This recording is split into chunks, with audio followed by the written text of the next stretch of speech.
আজকের এই ভিডিওটিতে আপনি একটি রহস্যময় অঙ্ক দেখতে চলেছেন। এই অঙ্কের প্রশ্নটি এতটাই রহস্যময় যে এটিকে দেখে আপনার একদমই সহজ মনে হবে, কিন্তু যখনই আপনি এটি সমাধান করতে যাবেন তখনই সবকিছু উল্টাপাল্টা মনে হতে থাকবে। সমাধান করতে গিয়ে অঙ্কটিকে অনেকের ভুতুরেও মনে হতে পারে, কারণ যখনই আপনি দেখবেন অঙ্কটি সমাধান হয়ে যাচ্ছে ঠিক তখনই আবার সব উল্টাপাল্টা মনে হবে। কথিত আছে 95% মানুষ অঙ্কটির উত্তর কখনোই বের করতে পারবে না, কেবলমাত্র 5% মেধাবী এই অঙ্কটির সমাধান বের করতে পারবে। চলুন আমরা অঙ্কটি দেখি। যদি আপনি সমাধান করতে পারেন তাহলে তো খুবই ভালো, আর যদি না পারেন তাহলেও সমস্যা নেই, ভিডিওর শেষে আমি সমাধান করে দেব। চলুন অঙ্কটি দেখা যাক। তিনজন বান্ধবী যাদের নাম এলি, ডাইনা এবং রোজ, তারা ঠিক করলো একটি ছোট খরগোশ কিনবে। তারা যেহেতু ছাত্রী তাই তাদের কাছে বেশি টাকা নেই, তো তারা প্রত্যেকে 20 টাকা করে জোগাড় করলো এবং তিনজনে মিলে মোট 60 টাকা জোগাড় করলো। এই 60 টাকা নিয়ে তারা বাজারে গেল খরগোশ কিনতে। দোকানে গিয়ে দেখে দোকানের মালিক দোকানে নেই। দোকানের কর্মচারী এক ছেলে দোকানদারি করছে। মেয়েগুলো গিয়ে খরগোশটির দাম জিজ্ঞেস করলো। খরগোশটির দাম মূলত 50 টাকা হলেও দোকানদার ছেলেটি ভাবলো 10 টাকা বাড়িয়ে 60 টাকা বলি, তাহলে আমার 10 টাকা লাভ হবে। যেমন ভাবনা তেমন কাজ।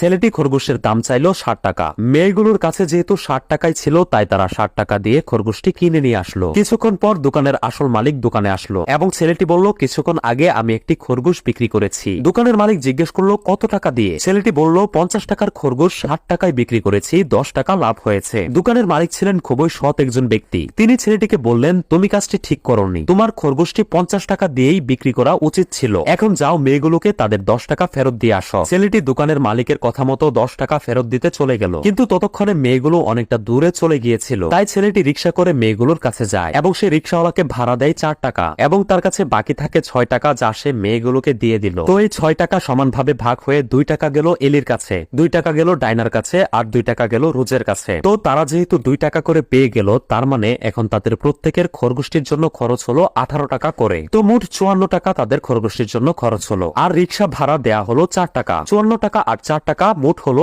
58 টাকা। এখন প্রশ্ন হলো, তারা যেহেতু জোগাড় করেছিল 60 টাকা, তাহলে বাকি 2 টাকা কোথায় গেল? তো আপনি কি পারবেন অঙ্কটির সমাধান করতে? ভিডিওটি স্টপ করে কমেন্টে অঙ্কটির সমাধান করুন। আর যদি আপনি না পারেন তাহলে চলুন উত্তরটি আমি বলে দেই। আপনি কখনোই 60 টাকার হিসেবে অঙ্কটির সমাধান করতে যাবেন না, তাহলে কখনোই উত্তর মিলাতে পারবেন না। 2 টাকা করে তো তারা পেয়ে গিয়েছে। এখন 18 টাকার হিসাব নিয়ে অঙ্কটি এভাবে করতে হবে। 3 18 54 টাকা। তারা খরগোশ কিনেছে 50 টাকা দিয়ে, 4 টাকা রিক্সা ভাড়া, এই মোট 54 টাকা। আর বাকি 6 টাকা তারা ফেরত পেয়েছে। 54 টাকা আর 6 টাকা মোট 60 টাকা। আশা করি অঙ্কটি বুঝতে পেরেছেন। তো যারা ভিডিওটি স্টপ করে সমাধান করতে চেয়েছিলেন তারা নিশ্চয়ই শেষ পর্যায়ে গিয়ে সবকিছু গুলিয়ে ফেলেছিলেন। এরকম আরো একটি রহস্যময় অঙ্কের প্রশ্ন রয়েছে যা দেখতে সহজ মনে হলেও সমাধান করার সময় আপনার সব উল্টাপাল্টা মনে হবে। তো সেই অঙ্কের ভিডিওটির জন্য এই ভিডিওটিতে সবাই লাইক দিয়ে 2000 লাইক পূরণ করে ফেলুন, তাহলেই সেই রহস্যময় অঙ্কের ভিডিওটিও আপলোড করে দেব। আপনার কোনো বন্ধুর সাথে ভিডিওটি শেয়ার করতে পারেন। এরকম ইন্টারেস্টিং ভিডিওগুলো মিস না করতে অবশ্যই পেজটি ফলো করে রাখুন। ধন্যবাদ।